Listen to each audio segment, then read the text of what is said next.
तुम क्या गई? कोई पानी पूछने वाला भी नहीं रहा। सुनो, इतने समय बाद घर जा रहे हैं तो आपके माँ पापा की भी कुछ ख्वाहिशें होगी कि बेटा बहू कुछ लेकर आएगा। ऐसे तो सबकी ख्वाहिशें पूरी करना संभव नहीं है, पर आपके कितने ऐसे कपड़े हैं जो आपने 2-4 बार पहने वैसे के वैसे ही रखे हैं। ऐसा करती हूँ, उसे ड्राई क्लीन करवा कर बाबूजी के लिए पैक कर देती हूँ। किसी को क्या पता चलेगा? और वैसे भी नए कपड़े पहनकर वो जाएंगे कहाँ? मेरी माँ की दी हुई कुछ साड़ी है जो पहन पहन कर मैं ऊब गई हूँ। उसे आपकी माँ ने देखा भी नहीं है तो वो साड़ी दे दूंगी। सागरिका अपने पति विवेक से कहती है। विवेक बोला, जो करना है करो, मुझे क्यों बता रही हो? बस ये ध्यान रखना कि सरिता मेरी बहन के सामने ये बात नहीं खुलनी चाहिए। वैसे तो वो भी माँ बाबूजी के लिए कुछ नहीं करती है, पर जताती रहती है। जब भी हम छुट्टी जाते हैं तभी वो जाती है, ताकि उसे कुछ करना नहीं पड़े, और हमारे साथ बैठकर खाएगी। जितनी वो चालाक थी उसका पति तो उससे भी आगे है। सागरिका बोली, मैं तो कह रही, जिस दिन आपके माँ बाप मरेंगे आपकी बहन हमें चैन से नहीं रहने देगी। देखना, कुछ ना कुछ करके हिस्सा ज़रूर मांगेगी। आपके बाबूजी अगर पैसे दे देती तो हमें जो भी करना है कर लेंगे। पता नहीं अब कब तक इंतज़ार करना पड़ेगा। और फिर आपकी बहन भी तो कुंडली मारकर बैठी है।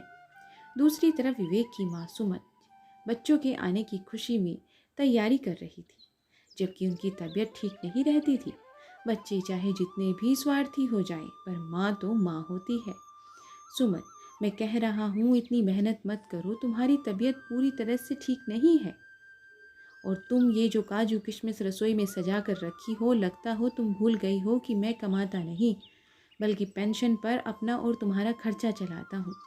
तुम मुझे स्वार्थी कह सकती हो, पर मैं क्या करूँ? आमदनी का कोई जरिया तो नहीं है, हिसाब से ही खर्चा करना पड़ेगा। मनोहर बाबू अपनी पत्नी सुमन से कहते हैं। सुमन जी बोली, आप मेरी चिंता मत कीजिए, बच्चों के आने की खबर से मैं आधी ठीक हो गई हूँ। देखिएगा, उनके आते ही भली चंगी हो जाऊंगी। बच्चों के साथ बुढ़ापे में किसी दवाई से कम नहीं होता है। आपको भी अच्छा लगेगा। आप भी मेरी तरह खुश रहिए। सच कहते हैं लोग, बच्चों की ख्वाहिशें पूरी करते करते पिता की उम्र बीत जाती है और माँ अपने बच्चों की ममता में उसे ही भूल जाती है। अभी तक वो लोग आए नहीं और तुम मुझसे अलग होने की बात कर रही हो। सुमन जी हंसकर बोली, अरे आप तो बच्चों की तरह रूठ गए, मैं तो मजाक कर रही थी। अच्छा ठीक है, मैं कभी नहीं जाऊंगी। फिर तो ठीक है, चलिए अब चाय पीते हैं। इतना कहकर दोनों चाय पीने लगे और पुराने दिनों को याद करने लगे। समय बीता, करीब 11 बजे बेटा और बहू बच्चों के साथ आए। सुमन जी ने बड़े प्यार से सबको खाना परोसा। खाना खाने के बाद सागरिका बोली, मम्मी जी मैं सफ़र करके थक गई हूँ कि मुझे सर दर्द हो रहा है। आप बुरा ना माने तो थोड़ी देर के लिए मैं आराम कर लूँ? सुमन जी बोली, हाँ हाँ बहू आराम करो। सागरिका झट से बड़े वाले कमरे में अपना सामान रखी और फैलकर सो गई। 2-3 घंटे बाद सरिता अपने परिवार के साथ पहुंची। आते ही भाभी को बड़े वाले कमरे में आराम करता देख आग बबूला हो गई और माँ से शिकायत की। भाभी के ऐसे फैलकर सो रही है जैसे ये पलंग उनके मायके से आया था। सुमन जी बोली, बेटा वो तुम्हारी भाभी है, ये तुम्हारा मायका है, सब मिलजुल कर रहो। कुछ दिनों के लिए तो आती हो और कमरे से क्या फ़र्क पड़ता है? सरिता गुस्से में बोली, आपको फ़र्क नहीं पड़ता पर मुझे पड़ता है। इतना कहकर वो दूसरे कमरे में अपना सामान लेकर चली गई। सुमन जी मुस्कुरा कर रह गई। बेटी बहू होने के बाद भी सुमन जी 2 दिन से रसोई में लगी थी। ये सब देखकर उसकी काम वाली शगुना बोली, अम्मा जी बुरा न मानो तो एक बात कहूँ? सुमन जी मुस्कुराकर बोली, हाँ हाँ कहो ना। वो बोली, अम्मा जी बेटी बहू सब घर में है, फिर भी रसोई में आप ही लगी रहती हो। क्या उन्हें ये नहीं लगता कि 2 पल के लिए माँ को आराम दे दे? सुमन जी मुस्कुराकर बोली, अपने अपने घर में तो करती ही हैं, माँ और सास के पास थोड़ा आराम मिल जाता है। चल अब जल्दी से आटा लगा दे ताकि मैं रोटी बना दूँ। बीमारी की वजह से उनका शरीर कमज़ोर पड़ गया था, इसलिए वो जल्दी थक जाती थी। ये सब देखकर मनोहर बाबू बोले, शगुना को तुम्हारी हालत पर तरस आ रहा है, पर तुम्हें खुद नहीं आ रहा। थोड़ा आराम कर लो सुमन, अभी तुम्हारा शरीर कमज़ोर है। सुमन जी मुस्कुराकर बोली, मैं बिल्कुल ठीक हूँ जी, और ये शगुना बेकार के लिए परेशान हो जाती है और आपको भी परेशान कर देती है। आप जाइए, बच्चों को बाहर घुमा कर ले आइए, तब तक खाना तैयार हो जाएगा। मनोहर बाबू चुपचाप चले गए। एक रोज़ मनोहर बाबू विवेक से बोले, तुम्हारी माँ की तबीयत अक्सर ख़राब हो जाती है। मैं सोच रहा था तुम्हारे शहर ले जाकर अच्छे से इलाज करवा दूँ, आखिर पता तो चले कि आखिर ये इतनी कमज़ोर कैसे हो रही है। विवेक सागरिका की तरफ देखा। सागरिका ने इनकार में इशारा किया। बोला, विवेक, पापा कहाँ दिल्ली में धक्के खाते रहिएगा। और आपको क्या लगता है दिल्ली में डॉक्टर सस्ते हैं? अरे सरकारी अस्पताल में अगर पैसा कम लगता है तो चक्कर भी बहुत काटने पड़ते हैं। इससे अच्छा तो आप माँ को सरिता के साथ बेंगलुरु क्यों नहीं भेज देते? वहाँ बड़े अच्छे अच्छे डॉक्टर होते हैं। सागरिका झट से बोली, हाँ पापा जी, वैसे भी हम किराए के मकान में रहते हैं, आप लोगों को कितनी दिक्कत हो जाएगी। दीदी ने तो बेंगलुरु में अपना खुद का बड़ा मकान लिया है, बेहतर होगा आप मम्मी जी को वहाँ दिखा दीजिए। और वैसे भी उस मकान के लिए आपने दीदी को अच्छी खासी रकम भी तो दी थी। तभी सरिता वहाँ आ गई और बोली, भाभी मुझे क्या मिला इसकी गिनती तो आप बहुत करती हैं। अपना कभी नहीं बताती कि आप जानबूझकर घर नहीं लेती हैं ताकि कोई आपके घर आकर ना रहे। और दिल्ली में भैया ने इतना बड़ा फ्लैट क्या अपने पैसे से लिया? मुझे बेवकूफ़ मत समझो। इतना कहते हैं दोनों ननद भाभियों में बहस शुरू हो गई। मनोहर बाबू बोले, विवेक, सरिता तो बचपन से ही जिद्दी है। बेटा तुम तो अपनी माँ की हालत देखो, मुझे बहुत डर लगता है कि कहीं उसे कुछ हो ना जाए। विवेक बोला, पापा आप माँ की कुछ ज़्यादा ही चिंता करते हैं। बुढ़ापे का शरीर है, सब तो होता ही रहता है। कुछ बहुत रात हो गई है, वैसे भी हमें कल निकलना है, अगली बार आएंगे तो सोचेंगे। मनोहर बाबू बोले, अगली बार पता नहीं कोई रहे या ना रहे। विवेक बोला, इतना मत सोचो, जिसे जाना है वो चला ही जाता है, माँ को कुछ नहीं होगा। इतना कहकर वो अपने कमरे की तरफ चला गया। पिता बेटी की तरफ उम्मीद भरी नज़रों से देखे। दामाद कुछ कहते उससे पहले सरिता बोली, चलिए हमें भी तो कल शाम को निकलना है। मैं तो कहती हूँ भाई के साथ हम भी निकल लेंगे। इतना कहकर वो भी अपना पल्ला झाड़ कर चली गई। दूर बैठी सुमन जी सब सुन रही थी और अंदर ही अंदर मानो टूट रही थी।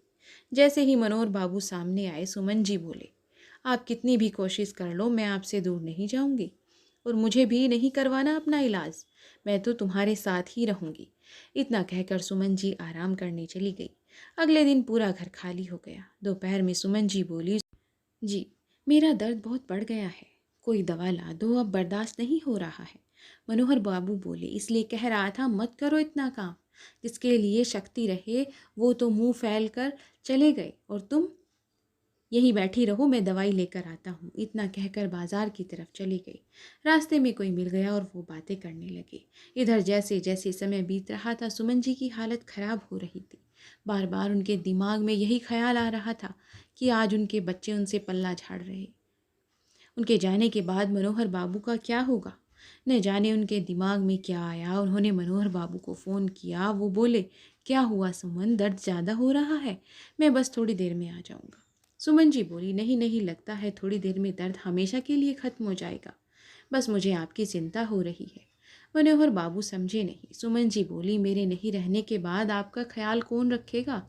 सुनो जी, बुढ़ापे में बच्चों से थोड़ा दबकर रहना पड़ता है। एक बात कहूँ, जब मन बहुत दुखी हो जाए तो अपने लिए कोई ठिकाना ढूंढ लेना और मेरे जाने के बाद अपना ख्याल रखना। मनोहर बाबू को आश्चर्य हुआ और घबराहट हुई। वो बोले, सुमन ऐसी बातें क्यों कर रही है? आखिर तुम्हें क्या हो रहा है? घबराओ मत, मैं अभी दवाई लेकर आ रहा हूँ। वो सुमन सुमन कहते रह गए। उधर से कोई आवाज़ नहीं आई, मानो चारों तरफ खामोशी थी। थोड़ी देर बाद वो घर पहुँचे। सगुना के विलाप करने की आवाज़ बाहर तक आ रही थी। उनको आने में देर हो गई और हम सफ़र का साथ छूट चुका था। बच्चों को खबर भिजवाई गई, बेटा आया, परिवार नहीं लाया, ये कहते हुए कि अब आकर भी वो क्या करेंगे, माँ तो रही नहीं और मुखाग्नि तो मुझे देनी है। बेटी भी 2-3 रोज रुकी और माँ की जिंदगी जितनी महंगी साड़ियाँ थी उठा कर ले गई।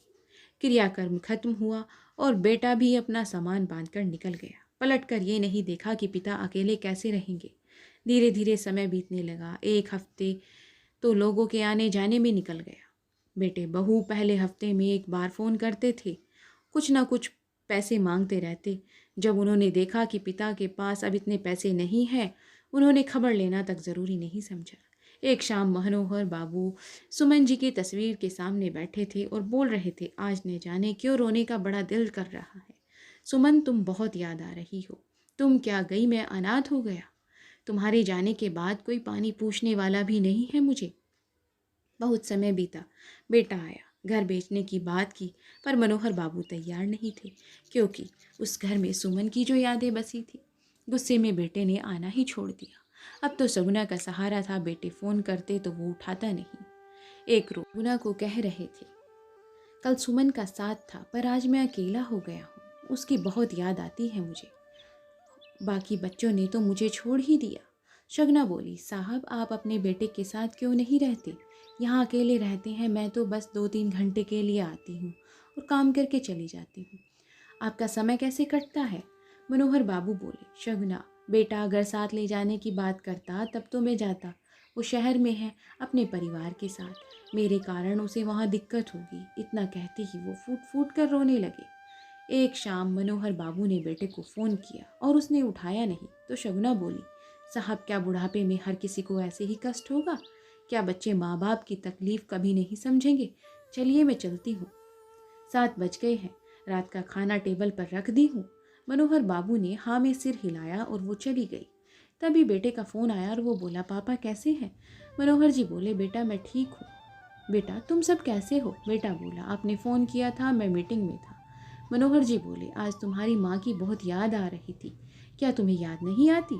आज उसकी पुण्यतिथि थी, इसलिए फ़ोन किया था। बेटा बोला, पापा 4 साल हो गए हैं इस बात को। क्या हर साल शोक मनाता रहूं?